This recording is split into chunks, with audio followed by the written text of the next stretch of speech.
Alrighty, guys, let's go ahead and take a look at another problem that we have. This says, holy smokes, you and your team have discovered another planet? This is insane. I can't believe you guys are doing all this. You're really on a roll. Do I hear a Nobel Prize? Probably not. Your planet has an unknown mass and a radius of 9,000 kilometers. So kilometers, we're going to have to do something about that. To study this new planet, a satellite with a mass of 550 kilograms will be put into orbit 15,000, again, kilometers above the surface. The satellite should make one complete rotation every 8.2 hours. So all this information looks pretty important. Let's see where we're going to need it. First question we have is how far, I think that means how far, will the satellite travel in one rotation? So basically, what is it asking for here? It's asking for the distance. So it sounds like we're going to need to use this equation. But in order for us to use distance, we would need velocity and time. We only have time, not velocity. So is there another way to get d? Well, we said on the previous problem that d is really equal to the circumference. So d is really equal to 2 pi r. So let's start off there.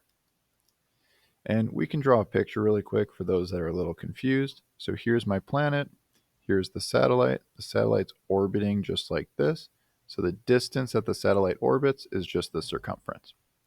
So in order for us to figure that out, we know that c is equal to 2 pi times r. We need to figure out what r is. R is going to be the distance from here to the center of our planet. It tells us the radius.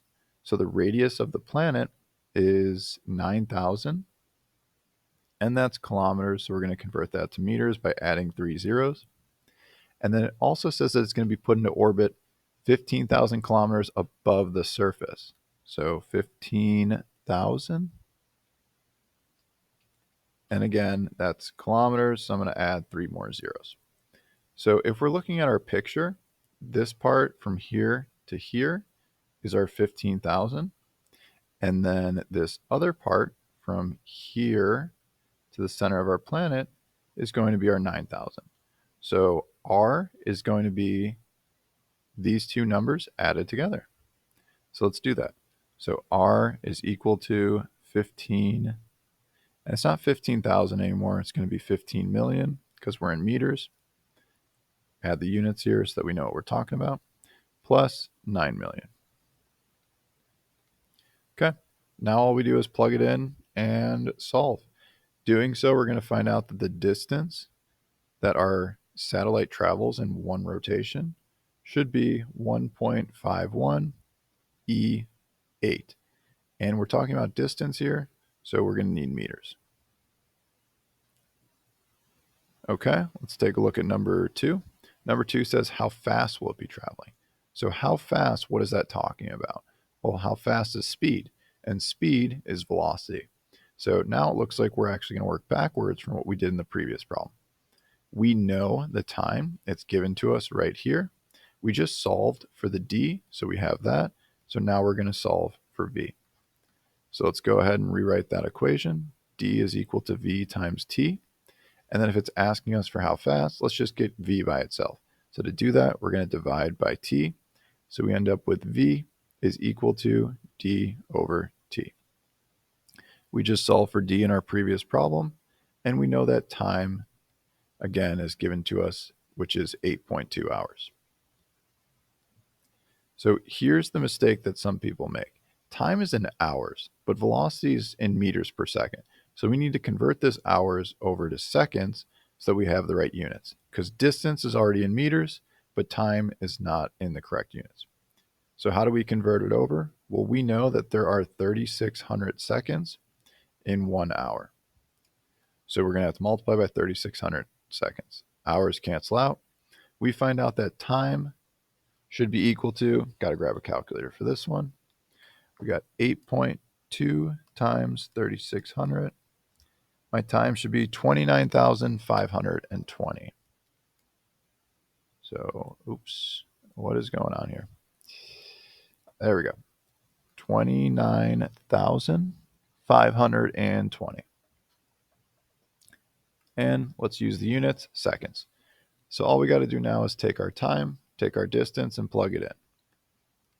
Distance is going to go here, time's going to go there.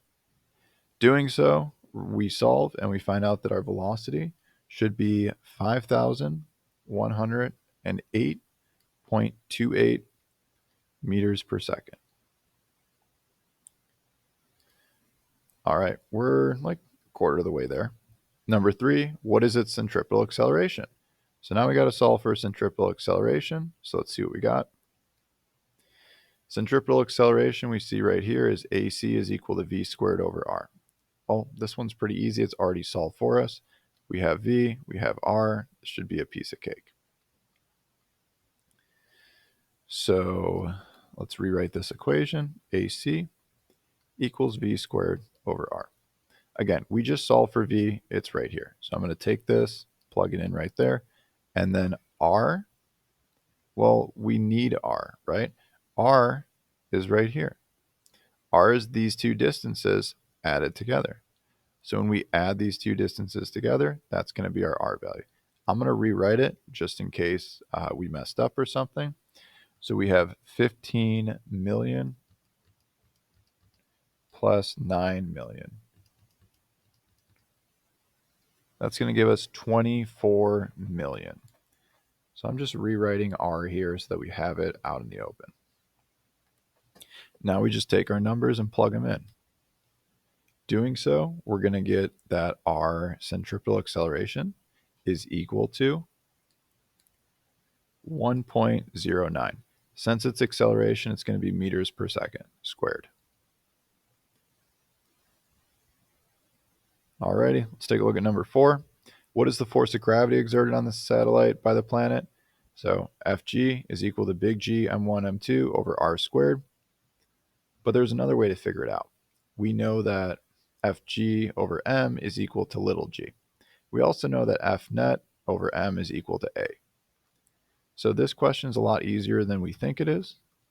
And Newton's second law tells us that net force is equal to ma, which essentially is what that equation on the top was telling us. So this guy right here is literally Newton's second law. Net force equals ma.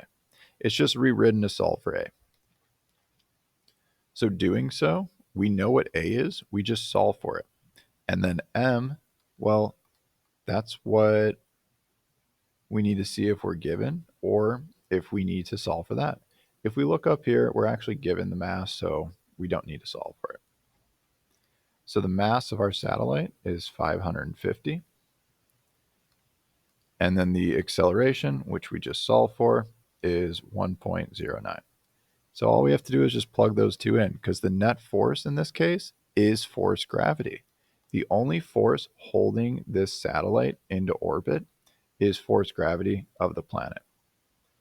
So doing so, we're going to get a force gravity, which is 598 newtons. So that one was actually pretty easy. Probably a lot easier than we thought it was going to be, but we'll take it. Let's look at number 5. Knowing this information, back at the lab, you are able to calculate the mass of the planet using Newton's universal law of gravity. So the universal law of gravity is this guy right here. So now it tells us that we got to use this to solve for our m. So let's go ahead and rewrite this one. We have Fg is equal to big G, which is a constant, m1, m2, over r squared. I'm just going to write the variables that we know so that I don't need to solve for all this. We know what Fg is. We just did it. But before I actually do that, let's go ahead and rearrange this equation to solve for m. Doing so, we're going to multiply r over here. So we end up with Fg times r squared. And then we're going to divide big G and divide one of the masses. Now we have an equation that solves for the mass. Now that we have this, we can list all of our variables. We know that Fg, which we just solved for, is 598. We know that R, well, we got to look all the way back to the beginning. R, we have right here, is 24 million. So I'm going to rewrite that. So many zeros. Okay. And then we have the mass of our satellite, which we'll call M1, is 550. And then big G is that constant that does not change, which is 6.67 e to the negative 11. Add some units here. All right, so now all we have to do is solve for m. The biggest mistake is that people forget that this is just r. So when we take it and plug it in here, we're going to have to square it. If we do all that, we end up with the mass of our planet being equal to 9.39 E24. And since it's a mass, that's going to be kilograms.